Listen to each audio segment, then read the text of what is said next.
Sekiranya benar-benar anak toleransi Iran demi untuk penyatuan bangsa, saya rasa tidak ada kemungkinan kalau Iranun tidak akan bersatu.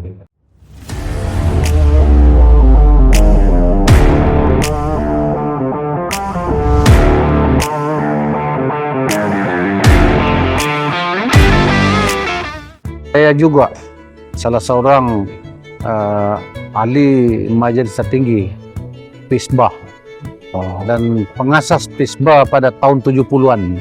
Beberapa orang kami, yang lain sudah tidak ada, almarhum sudah tidak ada, Talikop Lamsin sudah tidak ada, almarhum si Raskan Nasing sudah tidak ada, si Datuk Masangkai tidak ada, Wahab Bajirumasid tidak ada sudah, dan ramai lagi yang sudah tidak ada. Kamilah pengasas utama. Kenapa Fisbah perlu diasas dan ditumbuhkan pada ketika itu? Karena tujuan supaya Iranun ini dapat disatukan dalam satu penyatuan melalui persatuan Iranun Bumi Putra Sabah. Beralih ke pimpinan Fisbah pada yang berbahagia almarhum Datuk Bandira, beliaulah yang dapat menentukan Iranun ini ada dapat taraf Bumi Putra Sabah. Pada ketika itu kami buat satu program yang dihadiri oleh Yang Amat Berhormat Ketua Menteri Sabah daripada PBS dan Tan Sri Pairin Kitingan, dan di situ beliau mengumumkan bahwa Iranun dikelaskan sebagai Bumi Putra Sabah. Alhamdulillah, perjuangan kita tidak juga sia-sia untuk kita perjuangkan masyarakat dan bangsa kita sendiri. Syukur. Memang pun sudah menjadi satu agenda masyarakat kita dari dulu hingga sekarang untuk menyatukan bangsa kita. Yang menyebabkan perpecahan berlaku kepada masyarakat ini adalah pengaruh politik. Masyarakat Iranun mempunyai pemimpin yang ramai. Jadi pada saya amat sukar sekali untuk kita buat satu penyatuan, karena masing-masing dengan ideologi mereka. Ya, apapun kelebihan masyarakat Iranun ini, walaupun dia berpecah dalam politik, tapi soal kebajikan Iranun dia akan bersatu. Next akan datang Iranun dia akan bersatu. Apabila generasi muda yang ada seperti kamu, ada generasi dengan harapan penyatuan ini akan wujud semula.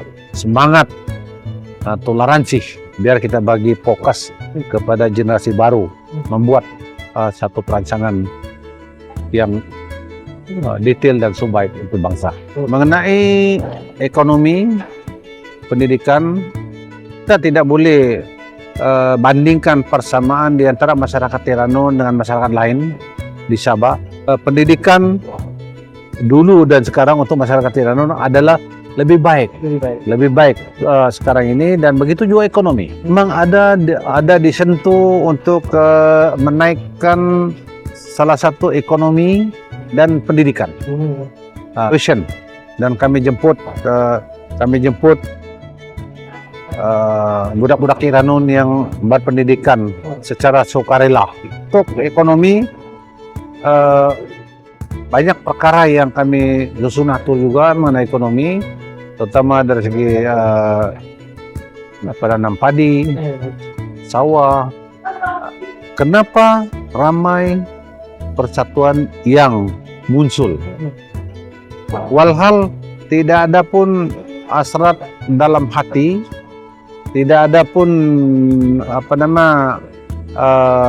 keinginan untuk membela bangsa itu sendiri. Ini satu masalah besar yang perlu menguasai Iranun pikiran.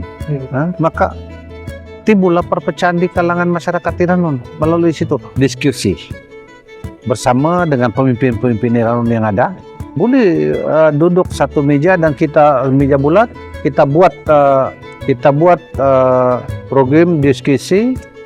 Mereka ini adalah final, dan yang di depan itu adalah suara anak-anak muda. Sekiranya benar-benar anak toleransi Iran demi untuk penyatuan bangsa, saya rasa tidak ada kemungkinan kalau Iran tidak akan bersatu.